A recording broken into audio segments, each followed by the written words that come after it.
Dans cette vidéo, je vais vous expliquer les critères essentiels sans jargon compliqué, mais en gardant la rigueur technique pour que vous puissiez vraiment faire un choix éclairé.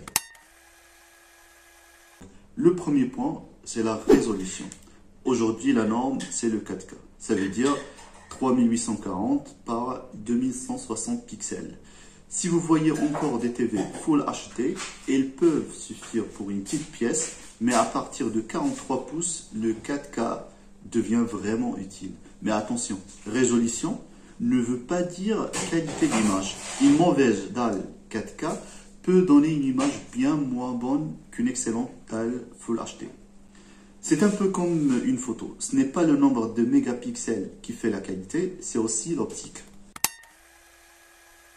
Et là, bien sûr, on va parler du deuxième critère, le type de dalle. Le LED, c'est le standard d'entrée de gamme. Donc lumineux, mais les noirs ne sont pas très profonds. Le KLED, chez Samsung et d'autres, plus lumineux, avec des couleurs plus riches. Le OLED, ici, chaque pixel s'éteint individuellement. Donc le résultat des noirs parfait, un contraste incroyable, parfait pour les films, moins bon en environnement très lumineux. Et enfin le mini LED, c'est entre le LED classique et le OLED. Donc plus de zones de rétroéclairage, donc meilleur contraste. Donc si vous regardez surtout la télé en journée ou dans une pièce très éclairée, un KLED ou un mini LED peut être le meilleur choix. Mais si vous êtes cinéphile ou gamer, le OLED est souvent l'idéal. Donc la troisième partie, c'est le taux de rafraîchissement et l'input lag. Okay? Si vous êtes joueur ou amateur de sport, faites attention au taux de rafraîchissement. Les 60 Hz, c'est la base. 120 Hz, c'est beaucoup plus fluide. Les images rapides, comme les matchs ou les jeux vidéo, sont bien plus nettes. Pour les gamers, il faut aussi regarder l'input lag. C'est le temps qui met la télé à afficher ce que vous avez fait sur la manette. Un bon téléviseur de jeu aura moins de 20 millisecondes de retard. Pensez aussi à vérifier la compatibilité avec les nouvelles consoles. HDMI 2.1 est indispensable si vous avez une PS5 ou une Xbox Series.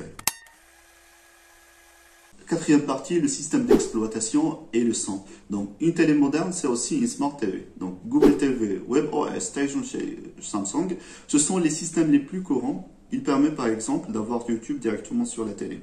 Certains sont plus fluides que d'autres. Google TV est très complet. WebOS est simple et rapide. Et le son, soyons honnêtes, la plupart des télés ont un son moyen. Si vous aimez vraiment les films, pensez à investir dans une barre de son. Même une barre à 100 € change vraiment tout. Et finalement, l'utilisation et le budget. Donc, posez-vous une question simple. Pourquoi faire? Pour les films, privilégiez le OLED, le contraste et une bonne gestion des couleurs. Pour le sport et les chaînes classiques, un bon QLED suffit largement. Pour le gaming, cherchez le 120 Hz HDMI 2.1 et faible input lag.